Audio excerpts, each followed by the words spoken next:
Hello everyone, मैं Kapil advocate फिर एक नई वीडियो एक नए टॉपिक के साथ। आज हम एक सीपीसी का एक इम्पोर्टेंट टॉपिक डिस्कस कर रहे हैं। जैसे कि काफ़ी समय से हम सीपीसी के इम्पोर्टेंट टॉपिक डिस्कस कर रहे हैं, उसी कड़ी में आज एक हम नया टॉपिक जो कि है amendment of pleading order 6 rule 17, जो कि डिफाइन करता है कि अमेंडमेंट ऑफ प्लीडिंग किस तरह की जाती है, कौन उसको फाइल कर सकता है, इसी के बारे में हम डिस्कस करेंगे। आप सभी जानते होंगे कि ऑर्डर 6 रूल 1 में प्लीडिंग को डिफाइन किया गया है, जिसमें कि प्लेंट एंड रिटन स्टेटमेंट दोनों ही इंक्लूड होती है प्लीडिंग में। तो आप जान ही गए होंगे कि अमेंडमेंट ऑफ प्लीडिंग का मीनिंग कि चाहे प्लेंट में या रिटन स्टेटमेंट में कोई अमेंड करानी हो तो उसके लिए जो एप्लीकेशन फाइल की जाएगी वो ऑर्डर 6 रूल 17 में फाइल की जाएगी। अब हम इस रूल को डिटेल में डिस्कस करते हैं, साथ में सबसे पहले हम इसे रीड आउट करेंगे कि इसकी बेयर लैंग्वेज क्या कहती है, उसके बाद में हम इसको डिफाइन करेंगे।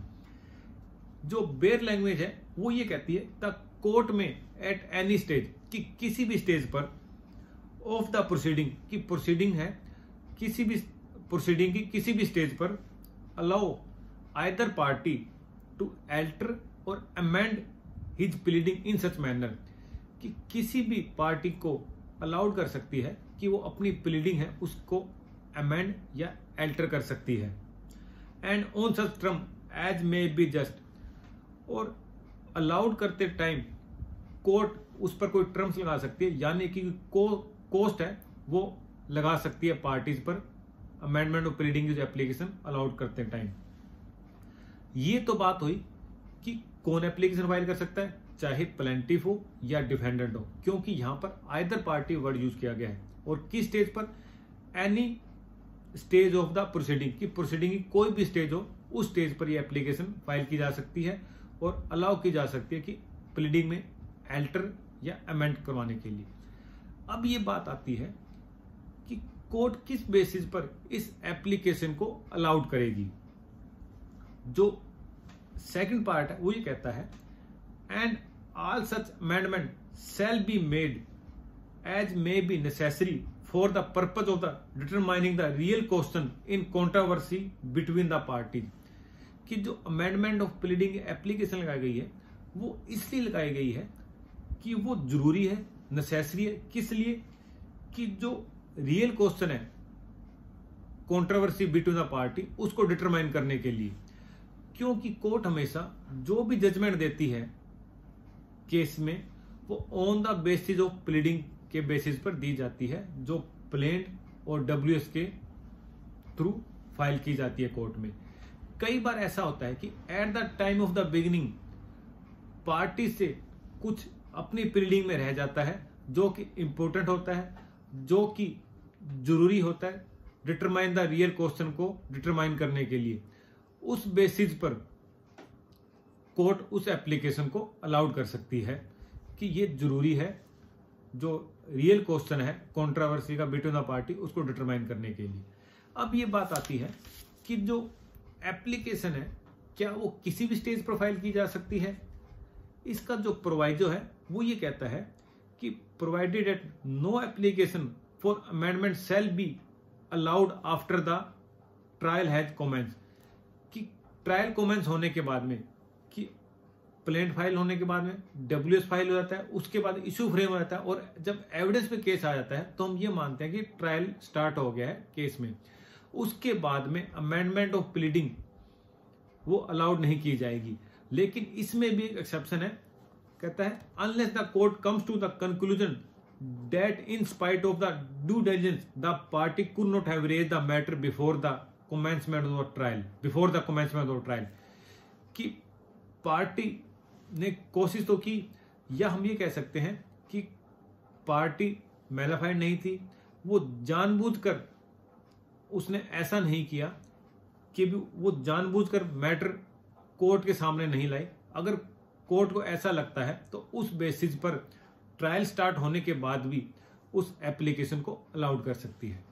अब ये बात आती है कि एप्लीकेशन अलाउड होने के बाद में, ऑर्डर होने के बाद में कितने टाइम पीरियड के बाद में प्लीडिंग में अमेंड की जा सकती है। इसके लिए जो ऑर्डर 6 रूल 18 है वो ये कहता है कि जो कोर्ट ने टाइम फिक्स किया है उस टाइम फिक्स के दौरान आपको प्लीडिंग अमेंडमेंट करनी होगी, अमेंड करनी होगी। अगर कोर्ट ने टाइम फिक्स नहीं किया गया है तो विद इन 40 डेज के दौरान आपको अपनी प्लीडिंग अमेंड करनी होगी। टाइम एक्सपायर होने के बाद में आप अमेंड नहीं कर सकते अपनी प्लीडिंग को।